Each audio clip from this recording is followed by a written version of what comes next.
Hello everyone. Let's start. The first step is drawing a sphere.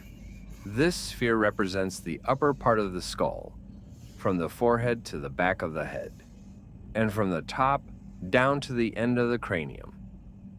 Next, I'll draw the center line. This line starts from the forehead and runs through the middle of the face. It tells me exactly how much the head has rotated and becomes the foundation for every feature. Before moving the head upward, I'll place the basic construction lines. The brow line is perpendicular to the center line. The hairline sits in the upper third of the face, and the nose line is in the lower third. Think of this as building the framework before changing the head's position. Now let's rotate the head upward. I'll locate the side plane of the head by measuring the distance from the brow line to the nose line. Then I'll move it according to the rotation of the center line. As the face looks upward, the horizontal guidelines begin to curve upward. At first, the curve is subtle, but I'll continue adjusting it until it matches the movement of the head. Notice that the curve rises even more where the horizontal lines meet the center line. I'll keep refining these curves because this foundation determines where every facial feature will be placed. Take your time here. This is one of the most important steps. Next, I'll measure the chin. The distance from the nose to the chin is equal to the distance from the brow to the nose. I'll connect the chin to the sides of the sphere and build the jaw from the ears down toward the chin using angled lines. Now we've completed the outer structure of the head. This is the most difficult and most important part of portrait drawing. If you build the outer shape correctly, you'll always know the size, proportion, and direction of your portrait. Mastering this step is what separates beginners from professional portrait artists. I'll place the ear in its correct position. The bottom of the ear aligns with the nose line, and I'll adjust its angle to match the reference. From this structure, I can also draw the neck and compare its width with the head to make sure the proportions are correct. Now, let's move on to the nose. I always start from the brow because it tells me how deep the nose sits inside the head. Thinking about the nose as a three-dimensional mass is very important. I'll establish the bridge first, then build the nose using simple forms. I'll draw the right nostril first. Since the face is looking upward, the nostrils become more visible. Pay attention to the height of the nostril. It usually sits slightly higher in this angle. Then, I'll draw the left nostril based on the first one, followed by the wing of the nose, which also helps define the width of the face.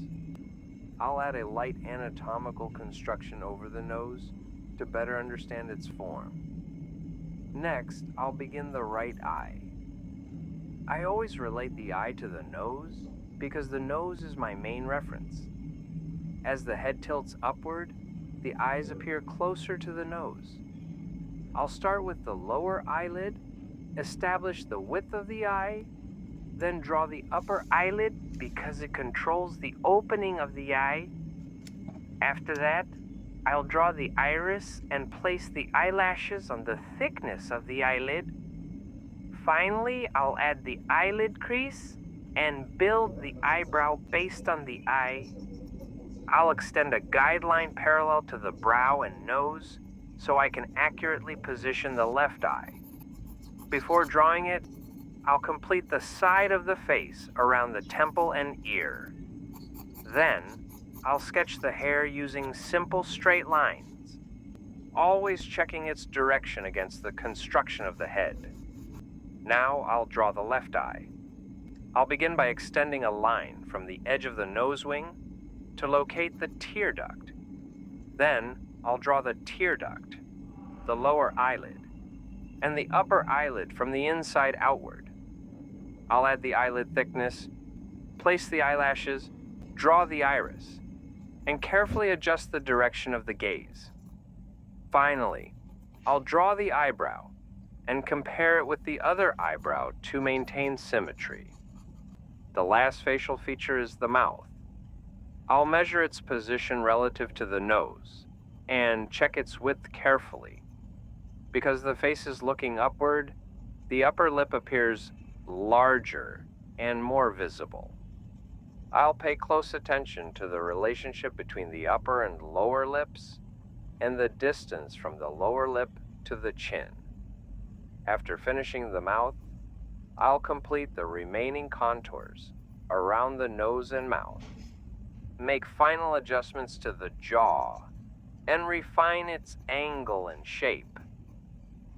Finally, I'll indicate the shadow beneath the lower lip, since the lips project forward.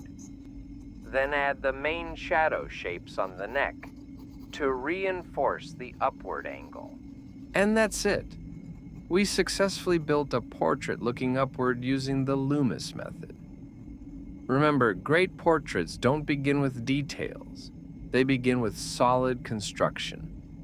If your foundation is correct, every feature will naturally fall into place.